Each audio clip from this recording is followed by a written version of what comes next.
it's me again. This time we're going to take a tour of the urinary system in our fetal pig. The urinary system, of course, filters our blood and cleans out metabolic wastes, and we excrete those wastes through urine. And so that factory that does that work are the kidneys.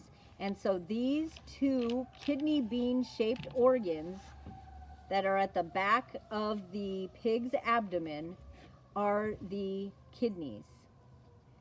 Once the urine is made within the kidney, it travels down a tube called the ureter, and that's what is passing over my probe right now. That tube carries the urine to the bladder. Now the bladder on a pig is different than ours. Ours is kind of small and round shaped.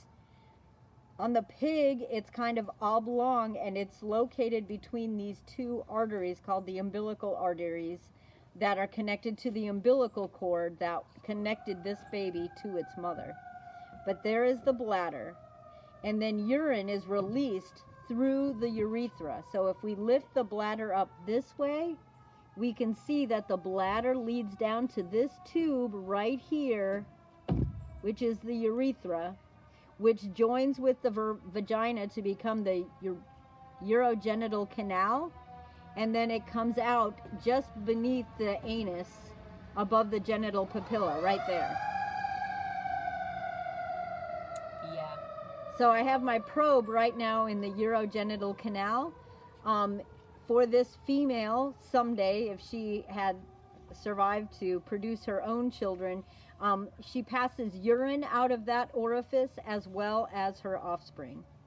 And then just above that, you'll see again the anus, which we saw previously with the digestive system. And that little bump is called the genital papilla. That's how you can tell from the outside that this pig is a girl.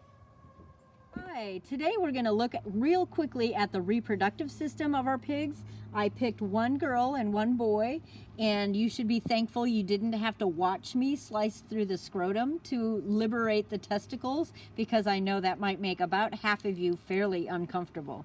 But what I have right here is a male pig, and I sliced through his pelvis so that we could cut through the scrotum, which is this flap of skin over here and over here, so that we could identify the testicles. This is a testicle. This whole thing is a testicle, but it's made up of several parts. So I dissected one, and if you notice this kind of bean-shaped structure right here, that's the testy. That's the structure that makes sperm. Then if you notice, there's a C-shaped structure that surrounds the testy. That's called the epididymis, and that is where semen is stored. And then that travels up a little tube called the vas deferens, goes through this little tunnel right here called the inguinal canal. And then if you notice, across the base of our bladder, there's a skinny, straight noodle right there. That's the vas deferens, and you can maybe see that it connects right here in the middle and travels down behind the bladder. And this pig actually has a decent sized prostate gland, which is kind of a lucky find. I don't often find those in these little guys. So that is the prostate gland right there. And you'll see that this bladder leads down to this tube, which becomes the penis. And the penis travels down, makes a sharp U-turn, and then travels up and out. There's the orifice at the end of the penis right there. So this tube right here is the penis. At the base of that, besides the prostate gland there, if you look real closely right here, you can see a structure that almost looks like a hot dog in a hot dog bun. The hot dog is the penis. The bun on either side are long glands called the bulbourethral glands that provide the final fluid for ejaculation of sperm. So that's the male reproductive system.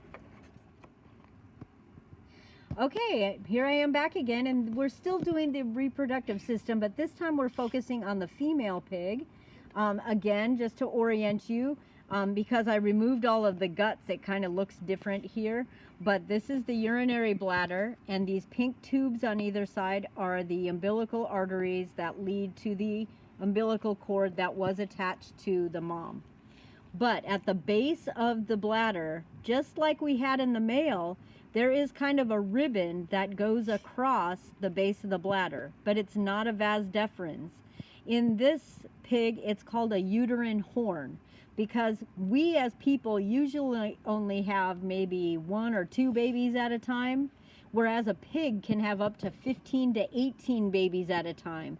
So the little babies or fetuses line up nose to snout or nose to rump, all through this structure called the uterine horn. So in this little fetus pig, these little horns are tiny. They, of course, are much larger for adult females. So that uterine horn connects over here to this little tiny, you might need to zoom, this little tiny bean-shaped structure right here. That is an ovary. So this ovary produces the eggs, and if fertilization occurs, it occurs in here in the uterine horn.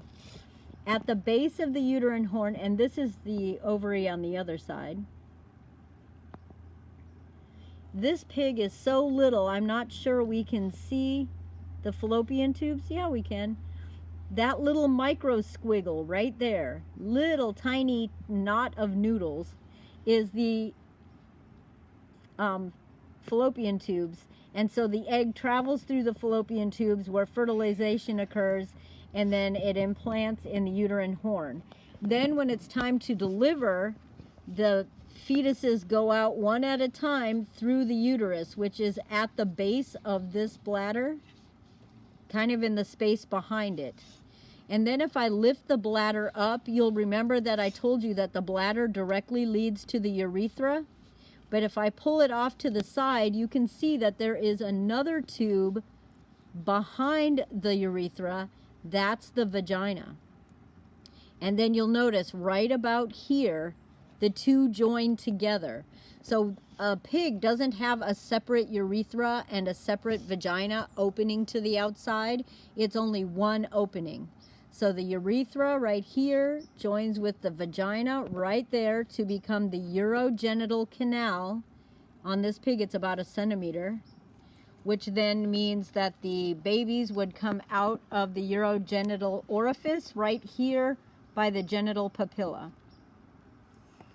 So that's the girl parts of the reproductive system.